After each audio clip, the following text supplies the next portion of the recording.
Hour number 2, Chasing Big Joe, 102.5 The Game here on this Friday. Hope you're having a great day so far. He's Big Joe. I'm Chase McCabe, Dr. Crane, Nick Frazier behind the glass.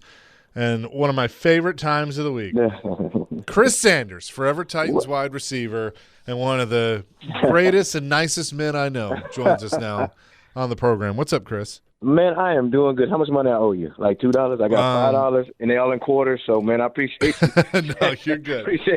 Appreciate y'all saying that. How y'all brothers doing, man? We're doing fantastic. I want to start with a hypothetical or philosophical question when it comes to the offense and with the Titans. You look at this receiver group, and I think there's some talent. Don't get me wrong. It is, yeah. But it's not the best receiver group in the league. That's just a fair statement, not a bad statement, but it is what it is. Yes. How much can a skilled offensive coordinator like Dable help guys that are not elite of the elite, but to take them to a next level? I mean, he's got to figure out what guy does whatever he does best. I'm going to give you a perfect example. If you have Robinson that's a slot guy, you have Calvin Ridley on the inside, and you have Calvin Ridley on the outside. Just put them in position to be successful. And so you have a lot of talent in the room. You got Ayumanner, you got DK, you got guys that can make plays. But and I know you hate when I go back to 1999, but we had a lot of guys. No, I was about to, so don't worry about it.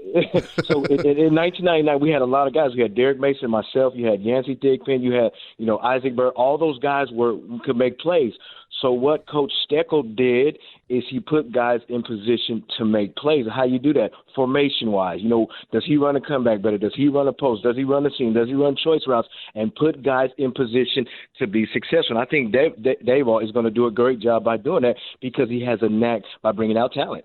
Do you think that Heimerdinger kind of built off of that when he took over in 2000?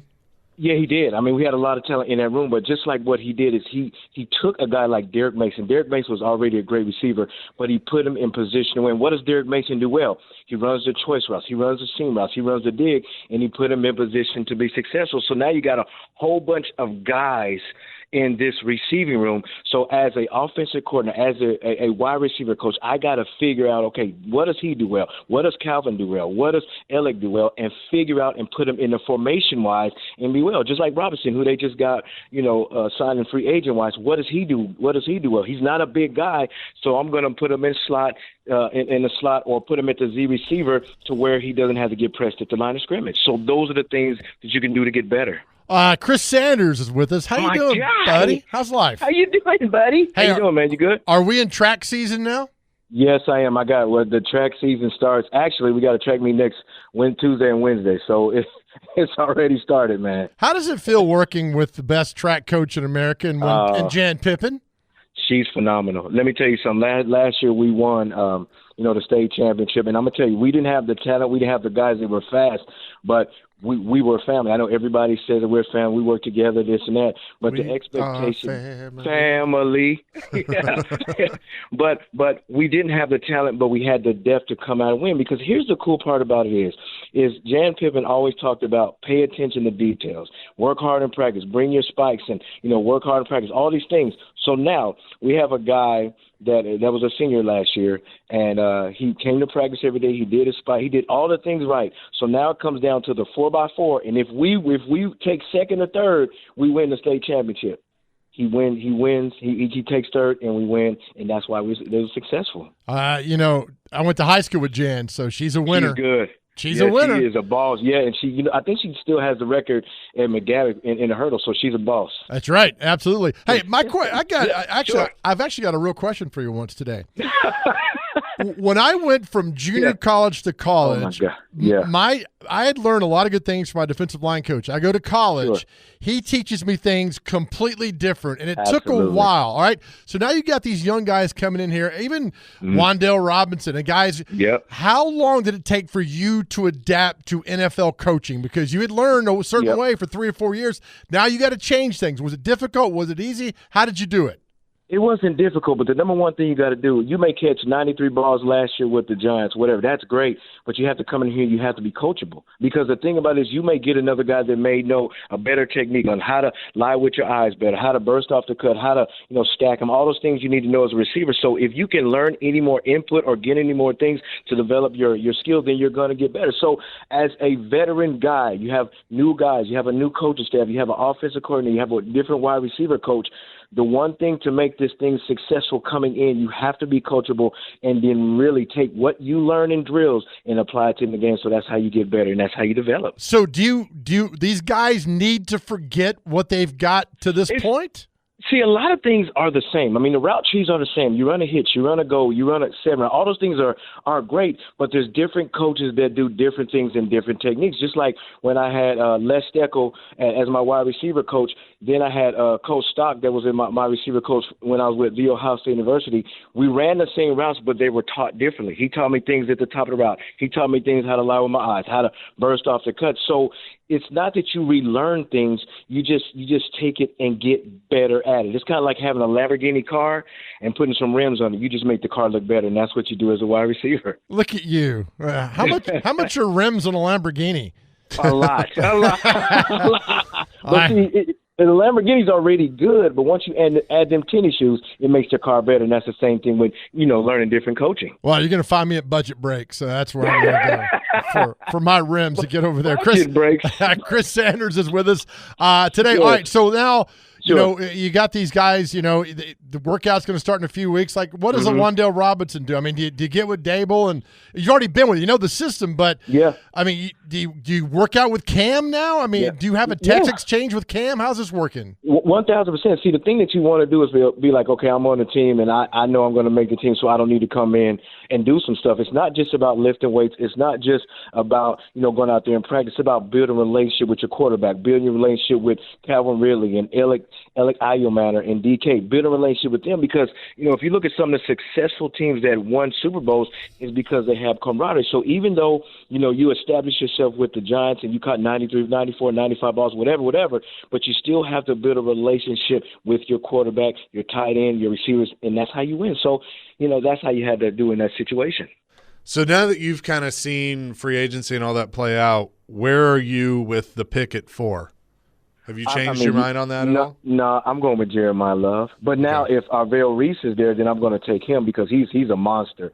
But you have to have a situation to where you get a guy like Jeremiah Love. I'm not saying Pollard can't do it. I'm not saying that. But you want a home run hitter that takes the pressure off your quarterback. Because if you look at, the Kansas City Chiefs, look at what they did this year. Okay, we got Holmes that's coming off an injury. So what do? We go and get, the MVP of the Super Bowl is Walker, the running game, because you can pass the ball great during the season, but when you start getting to December and January, you have to run the football. And I think for Jeremiah Love with this Tennessee Titans team, to take the pressure off your quarterback, you have to run the football. So let's just say for a second they take Love at 4. Sure. Tony Pollard could easily look at that and want to trade or want to be released or that. Could it also be the opposite? And it's like, all right, you want to bring this young kid in? Let me show you what old man still can do. I always say this term is you got two choices to get better. And I'll never forget when they brought Yancey Thigpen in, they drafted Kevin Dyson. I went from first to third, like, man, hey, I made all rook. Hey, I can play this game still. So instead of me getting mad and get the coaches and get mad at the organization, so what I did is I said this, and I said it to myself. I'm not going against him. I'm going to play so well that they have to play me and put me back in the starting rotation. So this is going to light a fire up in Pollard, because, like, wait a minute, hold on. I got 1,000 yards this year. I'm averaging 4.2 yards a rush, and I still got 1,000 yards. So don't forget about me. So that's going to push Jeremiah Love, and it's going to help Pollard say, you know what, I'm still here. Hey, let me a question. When you were playing, did you ever get into it with an opposing coach? Oh, yes, I did. And oh, my God. Let us know. I got to know this. I was a rookie, and we were playing the Minnesota Vikings, and this is bad. This is when I was a knucklehead, and I caught the ball, and the coach was like, "You're out of bounds." And this is sad. I threw the ball at him, and I started cussing him out. That's why I didn't want to say it. This is when I was a knucklehead, and I was just full of myself, and I was just wasn't a good dude. I threw the ball. I said, "You sorry?" I said, "That's why you're belly fat, and you look like." I'm like, wait a minute. Why am I cussing at him? He can't help me on the field. So I did yell at the opposing coach, and it was from the Minnesota Vikings. What do you do now? I mean, you've been coaching now for 20-plus years. If your player does that and you find out about it, what do you do? He's going to get jacked up, period. Because the thing about it is, if you score a touchdown and you're yelling at the coach, and because that's a reflection of the coach. And I tell my receivers, I say, listen, if you go out there and make plays and you do great things, this and that, but your attitude sucks, then your life's going to smell. I don't want that. I want you to be a great man on the field. I want you to be great off the field. Yes, you're going to make mistakes, but we're not going to catch a football and mock another coach, because that's not what we represent. We say that all the time until we get in the heat of battle. But I will jack your behind up. I will grab you by your shoulder pads. I will grab you by your face mask. Yes. And I will tell you to say, sit next to me, because that ain't what we do. Oh, I love that. Let me ask you this. What happens when you're at NBA and you get a knock on your door and you look up and it's a guy that played for you 7 years ago? Oh, my God. Who comes by to say hi to you? Man, I love it. Can I get that story that I talked about last year or last week? I remember it was a guy named Sam Banks. And this is what I talk about being in a relationship with your players. Is I remember we lost in the playoff game, and I hugged him. I said, man, why are you crying for? I said, you came. Look at how far you come. You got kicked out of Innsworth, and you came here. You graduated from Montgomery Bell Academy. And I hugged him. I said, you did everything right.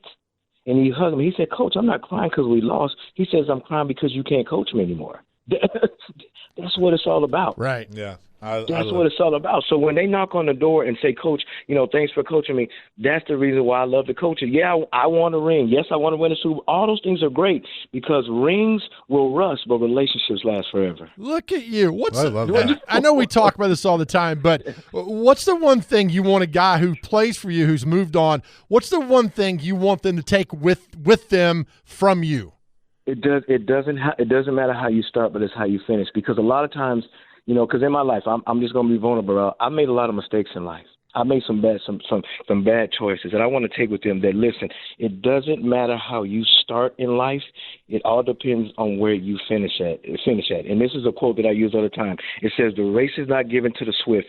It's the one that endures to the end. So the kids that I coach, that even though it may get tough and even though you may fall, you get up and win the race. Why? Because the race is not given to the swift. It's given to the one that endures. Oh, I love that. Before you go, real quick, there was a thing last week on TV about Charles Barkley talking about Tom Izzo screaming and yelling at players and getting in their face, and Barkley's like, good. They need that. And I know you just mentioned, I know there's a level now. It's not the same. Yeah. You got to, but I think if we stop coaching kids hard and getting in their face, I think that's a problem. Yep. But see, here's the thing: is if you're coaching them hard to get better, or are you coaching these guys and put fear in them? There's a difference. Now, I'm gonna tell you this: when I'm coaching football, I'm the loudest dude out there. Right. I'm getting in their face, but my message is, I'm expecting you to be great. I'm not gonna cuss you out. I'm not gonna talk about your mom. I'm not gonna do that, because I'm not a dictator. I'm a coach. A coach coaches you up. He demands you to be respected. I'm not talking about, hey, little Johnny, I love you. How can I count the ways you're going to be great? No. I'm like, dude, I need you to run this route. I need you to be great. I need you to block the safety. Why? Because I know it's in you. See, my voice is still loud, but my message is different. Yeah. As a coach told me one time, he said, the day I stop yelling at you is the day you need to worry. I'm like, oh, my God. Okay, got it. Yeah. But see, we got a generation to where, like, everybody wants it given to them. Nobody's going to give you anything. I'm going to work. I'm going to develop you to a great wide receiver, but I'm going to pull out greatness in you to where you change the world. That's why I coach.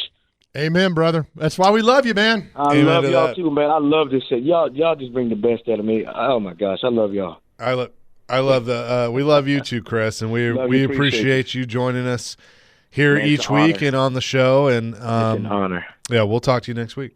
Appreciate you, brother. Thank y'all so much. Yes, sir. Absolutely. Okay, Chris Sanders joining us on the program, as he does every Friday at 1:00. By the way, I played a softball game with him, and he hit a dribbler into the outfield and scored inside the park homer.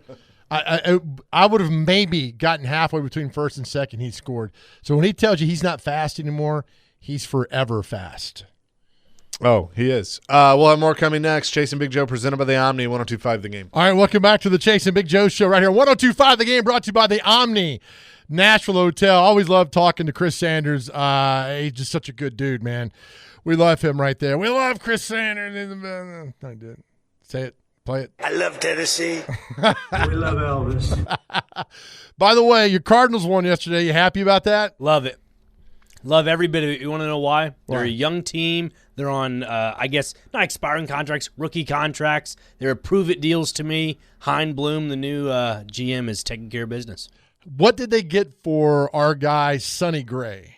Nothing. Bag of chips. Well, they're also, I read they're paying $20 million to the Red Sox to get rid of him? Yeah. What the hell? Why can't you do that to me?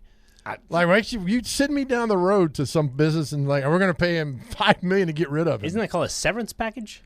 I don't know, but you're paying money. I think the Preds are still paying Kyle Turris. Right? Hell, that guy's been gone since the mid-'70s. They're still paying this guy. I feel like it's 2009 or something like that? Something like that. Crazy. Didn't they pay Colton Sissons to go away? Oh, yeah. I don't understand all that. I would listen, if you'd like to, I tell people all the time, you want to shut me up, go to therapy. You also want to double shut me up, pay me to go away. I'll be glad to go away and do all that. The reason why the Cardinals are doing all that, Joe, is because they know the lockout is imminent. It's going to come next year. So they're trying to offload everybody off the books so they're under the cap, whatever they set it at. Right. And they can just start fresh. I have read into the lockout and things, and majority of people think there's no baseball next year. Oh, yeah. Yeah. It's getting to the point where it's probably going to be no baseball at all. This is a stupid question. Do the Sound still play next year? Oh, yeah. Okay. That's what I would assume. Unless they say all of baseball, because doesn't Major League Baseball own the minor leagues now, or most of it? MILB, minor league, yeah. Right. You want to lose fans? Do that for a whole year. The billionaire bickering, you're going to lose fans. Here's the issue. I don't see Major League Baseball saying we're going to do a lockout next year if they're going to have Las Vegas be a new destination spot for the Athletics. That, apparently that stadium will be ready in 2027. Okay, but we're talking – it is 27. Yeah. Where the hell am I? What year am I in? I told this to Jake and Connor. My years don't mesh together anymore. It's my decades mesh together. You're young.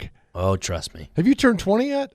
Yeah. Okay. 7 years ago. All right, just checking. I'm an old man. I am. I'm down on the sunset to whatever they call that. I'm an old man. Riding off in the sunset? I'm riding off in the sunset because I love Elvis.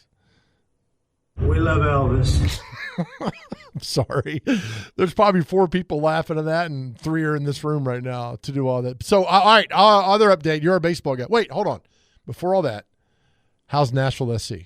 Nashville SC is great. They're on a international break this week. 6 Nashville SC players are playing for their respective countries, so that's always a good thing. They resume play next week on the 4th, taking on the Chicago Fire, I believe. Is that here? That's away. Away, okay. Yeah. So then they play April the 7th against Club America for the CONCACAF Champions Cup.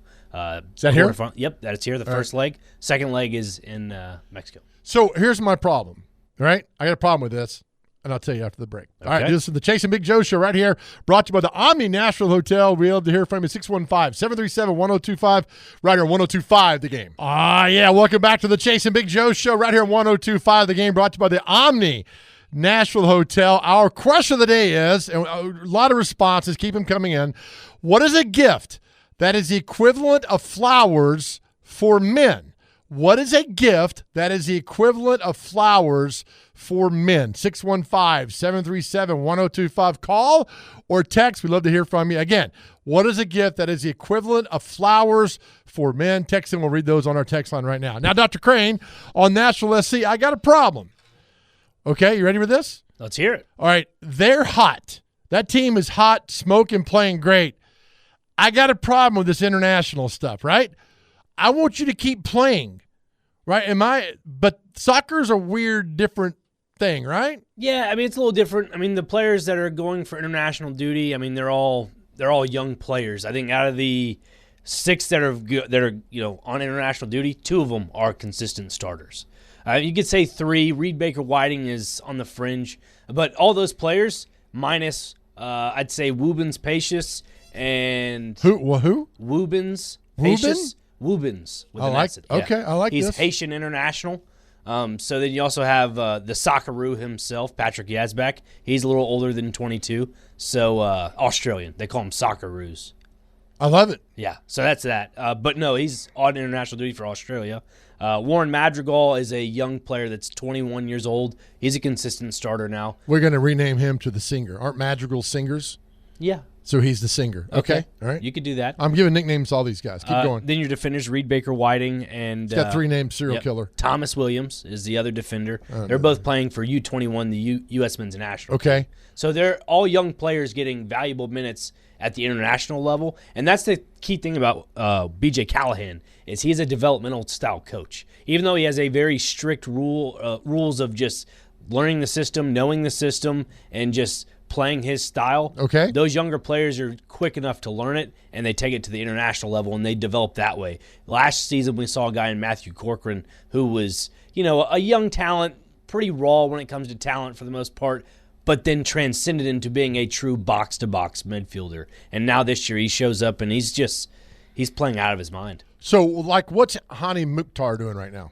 I mean, all the consistent guys that are not on international duty, they are probably still staying here and training all week. So majority of the Nashville SC guys are still here. Yeah, they're still going to resume, training for the most part. Because I'd hate it if he went wherever he's from, played for the team, and blew his knee out. No, and I'd be a little upset. You may look at this as a negative thing. I look at this as a positive thing. It's almost equating to like a bye week in the NFL. Like you play 4, 5, 6 games, and you're like, you know what? The bye week's coming up. I look at this as like a mini bye. Well, okay, but Cam Ward's not going back to Miami to play for the Hurricanes for a weekend. Right, but yes, some of those guys that go on international duty, they have to go play for their respected countries, whatever it may be. Normally, when they play, and luckily for Nashville, Chicago is not the best of teams, quality of teams in MLS. So they can rotate a new starting 11 out there where they don't have to start Madrigal. They don't have to start Yazbek. They probably won't start Reed Baker Whiting. Thomas Williams has yet to really make any MLS appearances for this club. The third-string goalkeeper is playing for the Dominican Republic. He won't see any time. So you're not missing valuable minutes for some of these guys. How's our milkman, the dude? Great, yeah. What's his name again? Jack Mayer. He's doing fantastic. The milkman. Yeah, okay. I like that. All right, we'll do that. And that's the deal. Look, I've told you folks before, I am a 100% bandwagon guy when it comes to teams around here.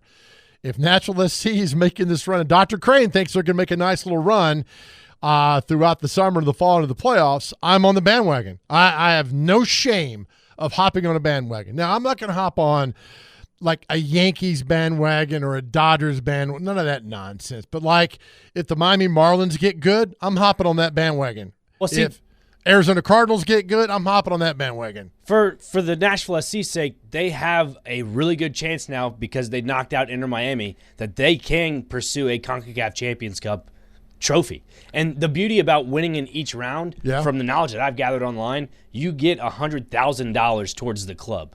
Unless that number has changed. But the overall purse, the prize money, is $5 million. So that's huge for the club. It's huge for exposure, brand exposure. It's huge for transfer market exposure because everybody knows, well, for the majority of the part, if you're a big soccer fan, after the World Cup, that is the most, I'd say, energetic the transfer market is. Transfer market meaning like trade values for players. Okay. That's the most you'll ever see, seriously. So this team's got a chance. Yeah. A chance at CONCACAF Champions Cup. A chance. Don't hate me again. Okay. Do I not? Why do I need to care about MLS more championship than CONCACAF or what? CONCACAF Champions Cup is the global championship for this club.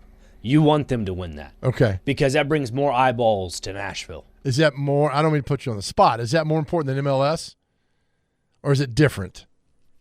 I hate to say that it's different, but it kind of is. Because, yes, don't get me wrong, it is extremely important to win your league. That is great. But to be frank with you, I'd say it's a little more Name's important. Joe, by the way. Sorry, it is National Joe Day. Okay. Now, I will say I think the CONCACAF Champions Cup is important for Nashville to win. Okay. But MLS trophy is always still important as well. All right, let's go. It's equally as balanced. Thank you. That's why you know this stuff and I don't know. So are you okay with me jumping on the bandwagon to come July, August? Hop on. I'm on. Dude, I started the Nashville Predators bandwagon in November, and now people are starting to hop on. Okay. All right, I get this. All right, so I'm going to hop on the bandwagon. So don't get mad when I come in dressed as Tempo one day. That's okay. Look, I have multiple keys to different cars because I've started the Preds bandwagon, Nashville SC bandwagon, the Cardinals. Connor and I are conductors of both of that, but the Cardinals bandwagon, I mean, we're wagging around here. I like it. All right, let's go to our phone line and bring in 615-737-1025. Our good friend Kenny the Mailman. Kenny, good afternoon, my brother. How are we? Joe Dubin, how you doing, old friend? I'm doing well, sir. Before I talk to you a second, I wanted on your celebrity birthday today is my good friend's birthday, Tim Shaw. Yes, that's right. Tim Shaw's birthday. He's 42, and he played for the Titans, and I don't know if a lot of people know or not, he's battling ALS, and he is the greatest encourager, most upbeat person you'll ever meet. Just Google his name on his videos, and you will have a better day watching videos from Tim Shaw. Amen. He is a blessing to our committee and all that have come in contact with him. You're absolutely right on that. He will not pass me without stopping and typing out a little encouraging note or something. I appreciate him more than you'll ever know. Oh, I'm sure. Now, something that is scary for people. I don't know if a lot of people know how scary it is to have someone alive that can imitate you and say anything they can about you, and people will believe it. Uh-oh. That is a bad feeling. There's someone that does that to me. Do you know who that is? It's probably that guy that lives in Donaldson that nobody likes. I know exactly what you're talking about. It's you. You've actually stopped radio shows interviewing me. I called in one day to George Plaster and spoke for 10 minutes imitating you, and he and Willie and I forget who else had no idea that it was not you. I know. And about a month, I told you this, about a month after that, someone called imitating me on my answering machine, told Babette that I'd won a $50 gift card to the Bellmead Crystal to load the kids up and come to Nashville. That was not me, but I love that.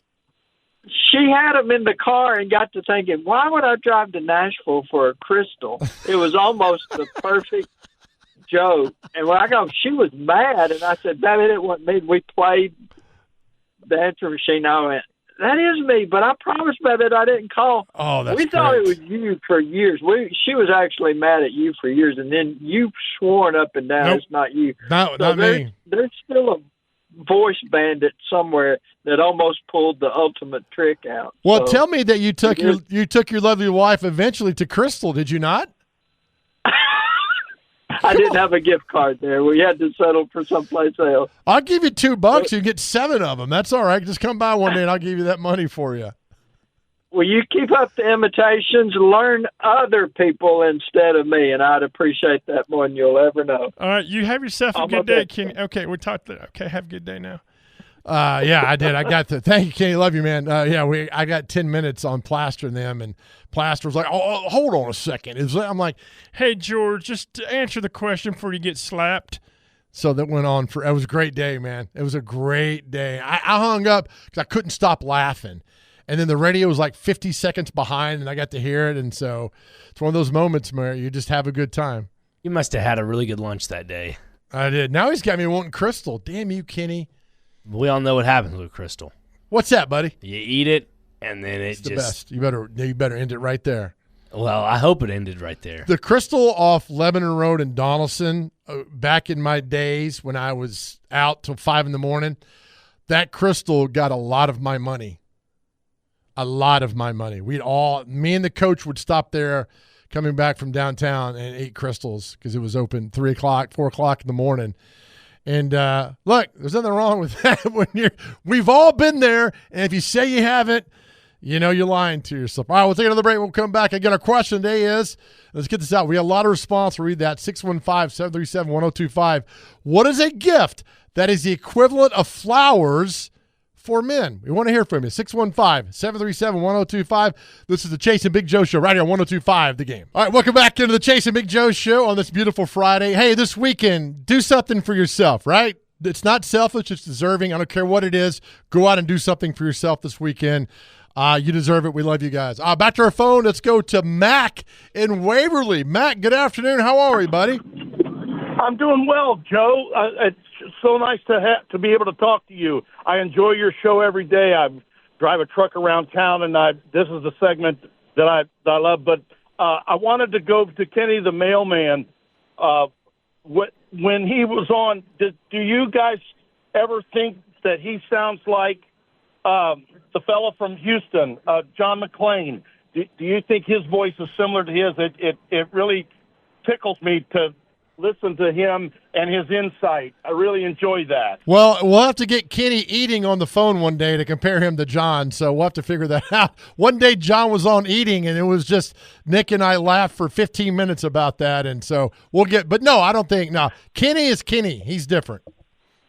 I really enjoy when you guys answer the phone when he's on, but John McClain, all of your guests, I just enjoy your show so much and your encouragement every day. And thank you so much. Yeah, Mac, we love you, man. Thank you for the kind words. We appreciate you. Thank you. Okay, buddy. All right, see you, man. All right, our question today is, what's the equivalent of flowers for men? Mike Organ says it's steroids. Mike Organ, yeah. Of course Mike he Organ would say that. I got to go to an event tonight with Mike Organ, and I don't want him sitting next to me, so I've told the organizer that Mike has cooties. So they're going to sit him in a separate room. He's like a ball of muscle. Yeah, right? He's not going to be nowhere near us tonight. 5298 says, Dr. Crane, outstanding work on the National Soccer Club segment. Thank you.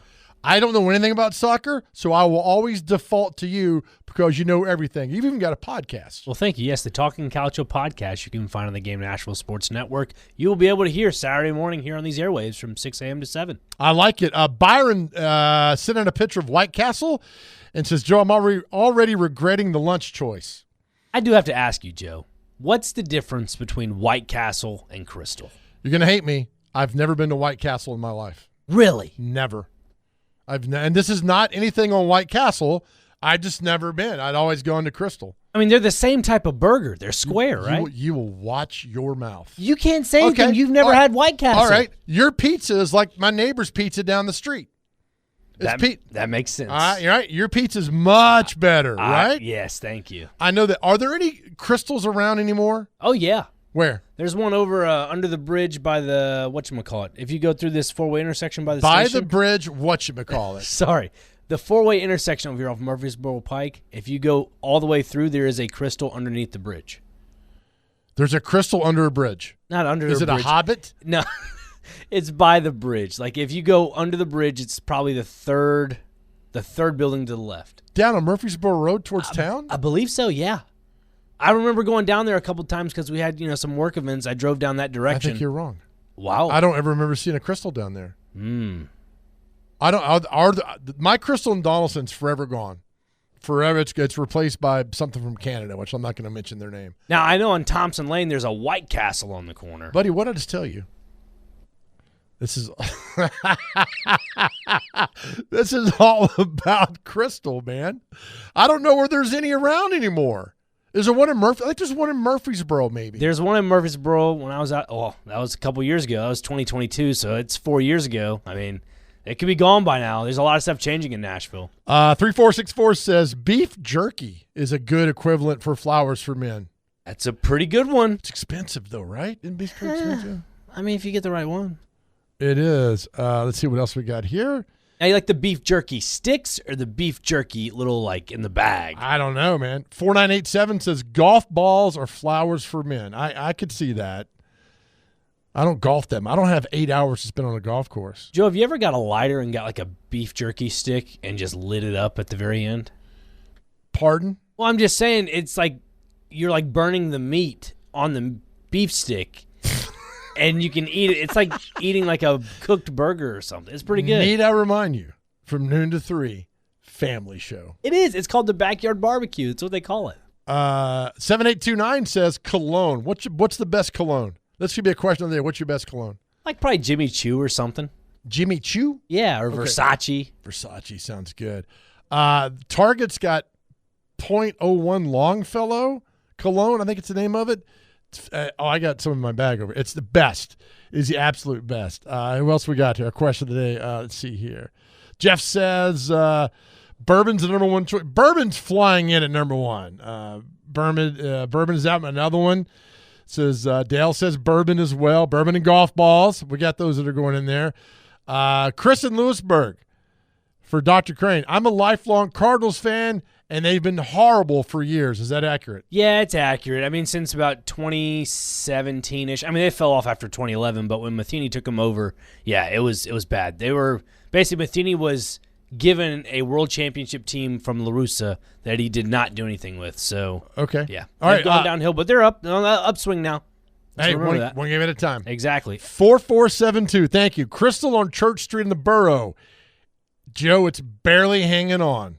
Now, what does that mean? It's still there, right? Still open. You're showing up, getting the job done. By the way, my father texted me and said it's now a Subway. The one I referred to down here off Murfreesboro Pike. Yeah, it's now a Subway. See, I was right, technically. No, you weren't. It's not. I mean, years ago. I mean, but it's not now. Caleb in Gallatin says, not sure if it's been said, but a 6-pack of beer is a good one. Thank you, Caleb in Gallatin. Also, Tim on our phone just called in to pass along to you the difference between White Castle and Crystal. One has mustard, one does not. But so I guess Crystal's got mustard. So I guess White Castle doesn't. 7829 says, hey, man, burning the meat is wild. You take a lighter to beef jerky? Yeah, so you take a bite of it, and then you burn the end of it so you can actually cook the meat inside of it to char it. I need to you saw the movie The Truman Show, right? Did you see Jim Carrey? Yeah, with Jim Carrey. We need to follow you around for like a week. Okay. I've never heard of this in my life. I've done it once before, but it was when I was like a kid and I was playing like travel baseball. So like that was the snack. Like you don't want to eat a cold jerky stick. Like it was just saying. It's not tasteful. Before we go to the break, 8771 says PacSun has a cologne called Blue Rush. It is awesome. We're going to write this down here. All right, thank you so much. All right, we'll take a break. 2 o'clock hour, your favorite cologne. Call in 615-737-1025. 2:30, Sean Henry will join us. 2:45, Celebrity Birthdays. We're off and running today. Right here at 102.5 The Game, brought to you by the Omni Nashville Hotel.